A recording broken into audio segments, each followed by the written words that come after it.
Hello friends, मैं हूं Garima. Welcome to mom's food studio.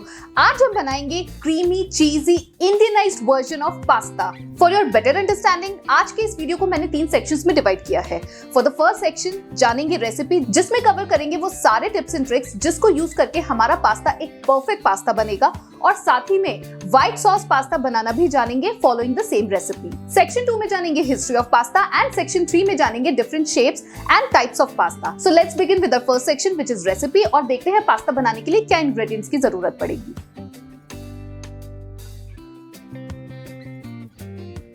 Pasta बनाने के लिए हमें चाहिए ड्राइड पेने रिगाते पास्ता। ये 2 कप या लगभग 150 ग्राम है। 3/4 कप रफली चॉप की गई कैप्सिकम, यहाँ पर हम रेड, येलो, ग्रीन कैप्सिकम ले रहे हैं। 1/2 कप ब्रोकोली, 1 मीडियम साइज्ड रफली चॉप्ड अनियन, 2 चम्मच डाइस्ड ब्लैक ऑलिव, 50 ग्राम प्रोसेस्ड चीज, 3 से 4 चम्मच पिज्जा एंड पास्ता सॉस, लगभग 2 चम्मच butter, a few tablespoons of olive oil, 2 कली फाइनली चॉप्ड लहसुन, 4 लौंग, 4 से 5 काली मिर्च, थोड़ी सी बड़ी हरी मिर्च चॉप की हुई, 2 टीस्पून कॉर्नफ्लोर, स्वादानुसार नमक, 1 कप या लगभग 250 ग्राम दूध, कुछ इटालियन बेसिल के पत्ते, 1 टीस्पून ऑरिगेनोस, 1 टीस्पून मिक्स्ड हर्ब्स और 1/2 टीस्पून रेड चिली फ्लेक्स। शुरुआत करते हैं पास्ता को कुक करने से।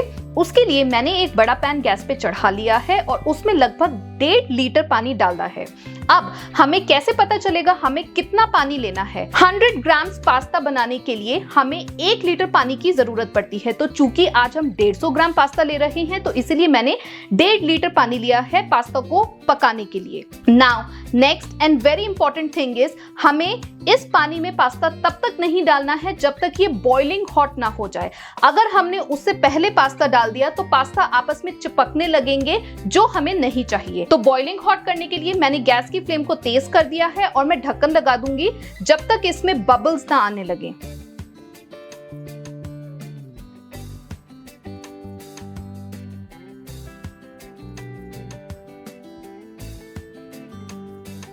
आप देख सकते हैं पानी अच्छे से उबल गया है, काफी सारे बबल्स आने लगे हैं। अब इस स्टेज पे मैं डाल दूंगी इसमें 1 चम्मच नमक, कर दूंगी अच्छे से मिक्स और डाल देंगे इसमें पास्ता।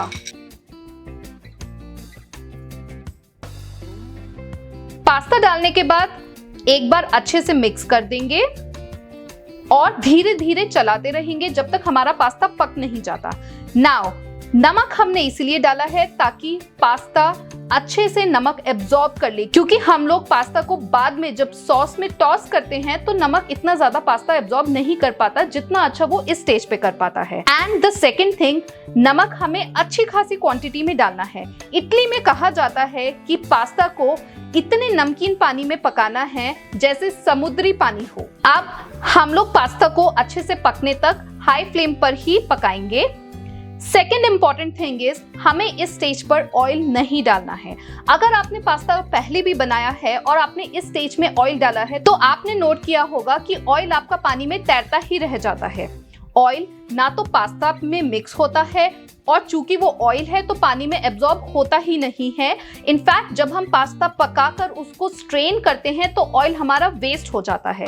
इस स्टेज पर हमें पास्ता को धीरे धीरे चलाते रहना है ताकि वो चिपके नहीं, और जब हम पास्ता छानेंगे तब हम उसमें ऑयल ऐड करेंगे ताकि एक ऑयल की लेयर से पास्ता कोट हो जाए और आपस में पास्ता चिपके नहीं जब वो ठंडा हो रहा होगा। The third important point is कि हमें पास्ता को कितनी देर तक पकाना है। अब इस क्वेश्चन का आंसर करने के लिए आप जो भी ब्रांड का पास्ता यूज कर रहे होते हैं उसके पैकेट में लिखा होता है कि पास्ता को हमें कितनी देर के लिए पकाना है। पास्ता के डिफरेंट शेप्स और ब्रांड के अकॉर्डिंग, क्योंकि उसमें जो इंग्रेडिएंट्स प्रेजेंट होते हैं उनको अलग अलग टाइम लगता है पकने के लिए। अब मैं जिस ब्रांड का पास्ता यूज कर रही हूँ इस पैकेट में 7 to 9 मिनट्स मेंशन है पकने के लिए। आज हम पास्ता पेने रिगाते शेप में बना रहे हैं। पेने मतलब इस तरह से जो सिलेंडर्स पास्ता होते हैं वो, और रिगाते मतलब पेने पास्ता पे जो लाइनें बनी हुई होती हैं, इसको रिगाते बोलते हैं। आप सेम रेसिपी फॉलो करके फ्यूसिली शेप, मैकरोनी शेप या फारफले शेप में भी बना सकते हैं। चूंकि हमने ड्राइड फॉर्म ऑफ पास्ता लिया है तो ये पकने के बाद साइज में ऑलमोस्ट डबल हो जाएगा। अगर हमने फ्रेश फॉर्म ऑफ पास्ता लिया होता वो उतना बढ़ता नहीं जितना ड्राइड फॉर्म ऑफ पास्ता बड़ा हो जाता है। पास्ता के वेरियस शेप्स और टाइप्स को मैंने इस वीडियो के 3rd सेक्शन में कवर किया है, तो वीडियो को पूरा देखना ना भूलें। अब बात कर लेते हैं पास्ता को हमें कितना पकाना होता है। इटली में एक टर्म होती है आल दांते। आप पास्ता के पैकेट्स पे भी इस टर्म का यूसेज देखेंगे। इसका मतलब होता है cook it to the tooth, मतलब जब हम एक पास्ता को खाकर देखेंगे तो उसमें एक बाइट होनी चाहिए। अब हम इंडियंस को थोड़ा ज्यादा कुक किया हुआ पास्ता जनरली पसंद आता है, तो आप पास्ता को पकाइए तो अल दांते स्टेज तक ही, पर उसको अगर आपको ज्यादा पकाना है तो आप उसको ग्रेवी में पकाइए, क्योंकि अगर हम पास्ता को यहीं पर ही ज्यादा पका देंगे तो पास्ता का जो स्टार्च है वो इस पानी में बह जाएगा और पास्ता का टेस्ट उतना अच्छा नहीं आएगा। और अगर हम पास्ता को ज्यादा देर ग्रेवी में पकाएंगे तो पास्ता ग्रेवी का भी टेस्ट पकड़ लेगा और टेस्ट में बहुत अच्छा लगेगा। हमारा पास्ता कुक हो गया है और जैसे हमने बात की थी आल दांते स्टेज की, आप देख सकते हैं अगर मैंने एक पास्ता को लेकर उसको बीच में से कट किया है तो यहाँ पर मुझे एक व्हाइट लाइन दिख रही है, इंडिकेटिंग कि पास्ता हमारा टू द टूथ तक कुक हो गया है। अब हम इसे स्ट्रेन कर लेंगे।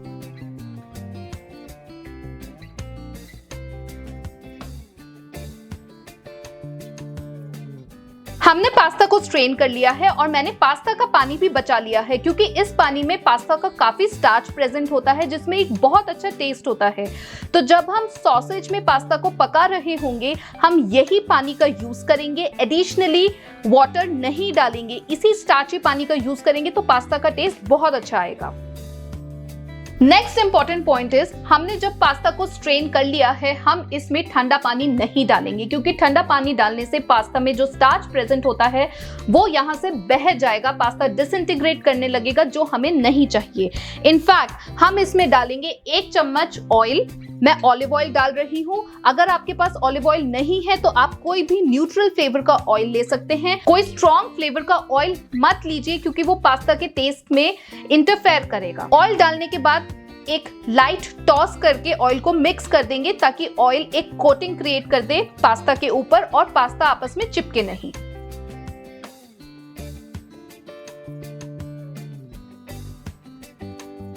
जितना हमारा पास्ता ठंडा होता है हम इसकी सॉस बना लेते हैं। पास्ता की सॉस बनाने के लिए एक कढ़ाई में डालेंगे 2 चम्मच ऑलिव ऑयल। आप ऑलिव ऑयल की जगह कोई न्यूट्रल फ्लेवर का ऑयल भी डाल सकते हैं। लगभग 2 चम्मच बटर। बटर से एक बहुत ही रिच टेस्ट आएगा। आप अगर चाहें तो यहाँ पे 3 से 4 चम्मच ऑयल का भी यूज कर सकते हैं, पर बटर ऐड करने से काफी क्रीमी और रिच टेस्ट आता है। ऑयल और बटर को अच्छे से हीट कर लेंगे। ऑयल जब गर्म हो जाएगा तब मैं डाल दूंगी इसमें लौंग, काली मिर्च, लहसुन और हरी मिर्च। कर देंगे अच्छे से मिक्स। फ्लेम हमारा हाई पर ही है। हम लोग गार्लिक को हल्का सा गोल्डन ब्राउन होने तक पका लेंगे। मैंने यहाँ पर मोटी हरी मिर्च का यूज किया है क्योंकि उसका स्पाइस लेवल कम होता है। अगर आपको ज्यादा तीखा खाना पसंद है तो यहाँ पर आप हरी मिर्च का भी यूज कर सकते हैं।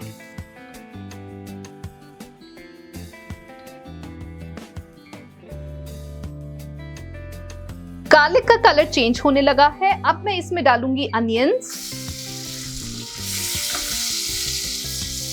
और हाई फ्लेम पर ही पकाएंगे। हमें वेजिटेबल्स को उतना ही पकाना है कि इनका कच्चापन निकल जाए, हमें उन्हें पूरा नहीं पकाना है और हम हाई फ्लेम पर ही पकाएंगे, तो इसीलिए लगातार चलाते रहिए। अनियंस का हल्का हल्का कलर चेंज होने लगा है, तो अब मैं इसमें डाल दूंगी बेल पेपर्स, ब्रोकोली और ब्लैक ऑलिव्स। वेजिटेबल्स की क्वांटिटी आप चाहें तो बढ़ा या घटा भी सकते हैं और यहाँ पर आप अपनी मनपसंद वेजिटेबल्स का यूज कर सकते हैं। चाहे तो आप carrots, baby corn, sweet corn का भी यूज कर सकते हैं। 2 मिनट तक लगातार चलाते रहेंगे ताकि हमारी वेजिटेबल्स हल्की सी कुक हो जाएं या ऑलमोस्ट हाफ डन स्टेज तक आ जाएं।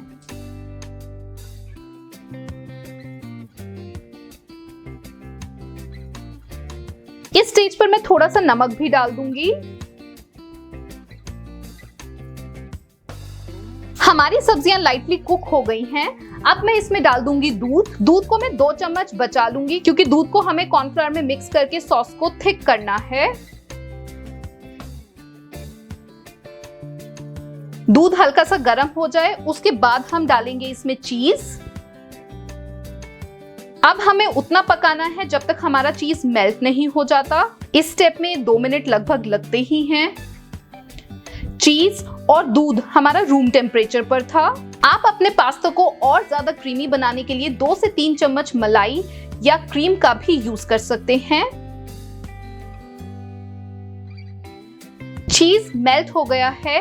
अब जो हमने पास्ता का पानी सेव किया था, स्टार्ची वाटर, अब मैं 3 से 4 चम्मच ये पानी भी मिला दूंगी। स्टार्ची वाटर मिलाने से या पास्ता का बचा हुआ पानी मिलाने से पास्ता का टेस्ट एनहांस हो जाएगा। अब हम इसमें डालेंगे हमारी pizza and pasta sauce. Pizza and pasta sauce मिलाने से पास्ता का एक बहुत ही अच्छा फ्लेवर आता है। अगर आपको व्हाइट सॉस पास्ता बनाना है तो इसी रेसिपी में पिज्जा और पास्ता सॉस डालना स्किप कर दीजिए और आपको व्हाइट सॉस पास्ता मिल जाएगा। सब कुछ अच्छे से मिक्स कर देंगे और डाल देंगे हमारा पास्ता उबला हुआ। आप देख सकते हैं हमारा पास्ता बिल्कुल भी नहीं चिपका है। कर देंगे अच्छे से मिक्स।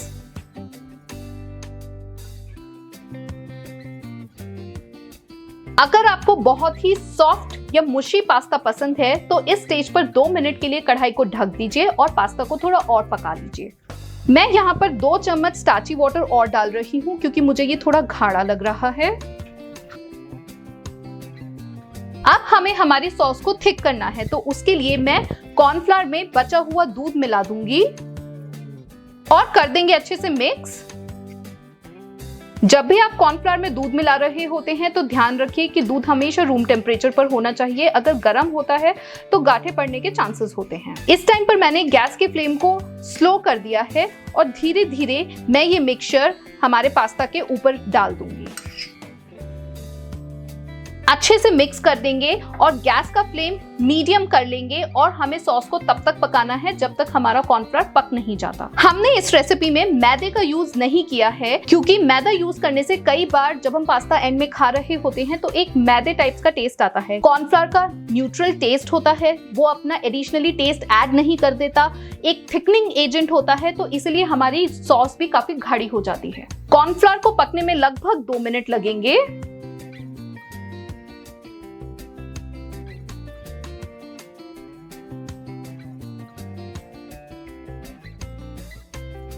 अगर आपको थोड़ी ग्रेवी ज्यादा खानी पसंद है तो यहाँ पे आप दूध की क्वांटिटी भी बढ़ा सकते हैं।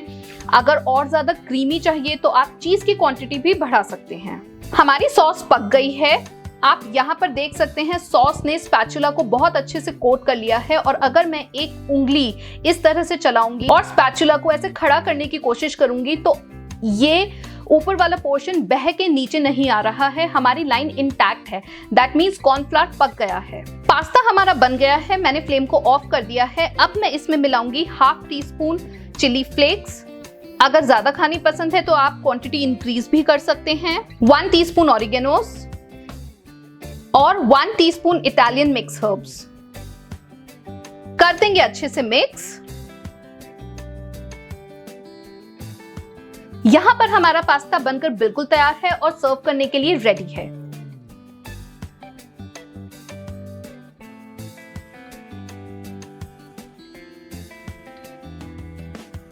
तो ये थी पास्ता बनाने की recipe. Now let's move forward towards the second section which is knowing the history of pasta. हम सभी जानते हैं पास्ता इटली का एक स्टेपल फूड है, पर क्या इसका ओरिजिन भी इटली में ही हुआ था? आज से लगभग 5000 साल पहले चाइना में नूडल लाइक फूड खाया जाता था और अबाउट 13th सेंचुरी में मार्को पोलो जब वो अपने फार ईस्ट के एक्सप्लोरेशन पे निकले थे तो उन्होंने यही नूडल टाइप फूड इटली में इंट्रोड्यूस किया और वहां के लोगों को ये बेहद पसंद आया।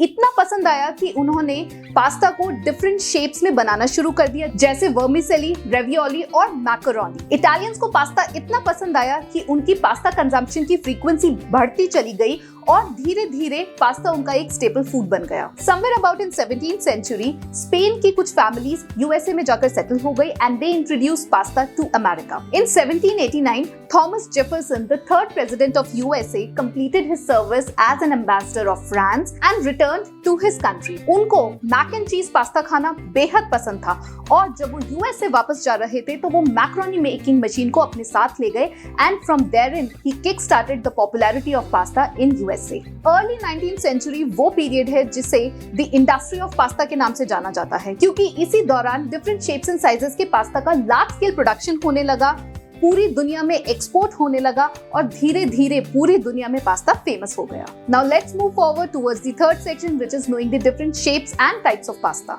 पास्ता को ब्रॉडली दो कैटेगरीज में डिवाइड किया जा सकता है, the fresh form of pasta and the dried form of pasta. Fresh form of pasta में पास्ता का आटा या उसका डो हम लोग बनाकर पास्ता बनाते हैं। इससे पास्ता का कुकिंग टाइम काफी कम हो जाता है, पर उसकी शेल्फ लाइफ भी कम होती है। दूसरा फॉर्म होता है हमारा ड्राइड फॉर्म ऑफ पास्ता, जिसकी शेल्फ लाइफ काफी अच्छी होती है। कमर्शियली इसी तरह के पास्ता बनाए जाते हैं और हम लोग जो पास्ता का पैकेट लेके आते हैं बाजार से, वो एक ड्राइड फॉर्म ऑफ पास्ता की कैटेगरी में फॉल होता है। There is a fun fact, dried and fresh form of pasta come in a numerous shapes and varieties. To be specific, 310 forms known by over 1300 documented names. Basic pasta का dough durum wheat से बनाया जाता है, पर आजकल इसके healthier versions भी available हैं, जिसमें हम लोग durum wheat का ना यूज करते हुए different grains का यूज करते हैं, जैसे maize, rice, barley, etc. अब बात करते हैं पास्ता की शेप्स के बारे में। अगर हमारा लॉन्ग फॉर्म ऑफ पास्ता हुआ तो उसके अंदर स्पेगेटी शेप फॉल करेगी। स्पेगेटी हमारी बहुत पतली भी हो सकती है, जिसको हम लोग एंजल हेयर लाइक स्पेगेटी के नाम से जानते हैं, या फिर बहुत थिक फॉर्म ऑफ स्पेगेटीज भी हो सकते हैं। The next form would be the tube form, जिसमें हमारे पेने और मैक्रोनी जैसे पास्तास फॉल होते हैं। Then we have the sheet pasta, जो लसानिया बनाने के काम में आती है। Then we have the short pasta, जिसमें हमारी फ्यूसिली, फारफिले या शेल शेप्स फॉल होती हैं। And then we have the mini और the minute form of pasta, जिसमें हमारी रिसोनी जैसी शेप्स फॉल होती हैं। फॉर योर रेफरेंस, मैं यहाँ पर कुछ फोटोग्राफ्स ऐड कर रही हूँ, जिसमें आप लोग पास्ता की डिफरेंट शेप्स के बारे में और उनके नेम्स के बारे में जान सकेंगे।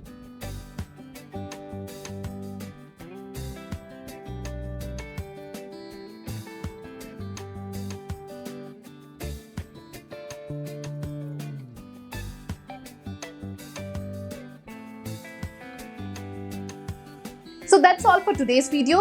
Don't forget to like, comment, share and subscribe. तो फिर मिलेंगे कुछ नए कंटेंट के साथ. Till then, thank you, stay healthy and bye.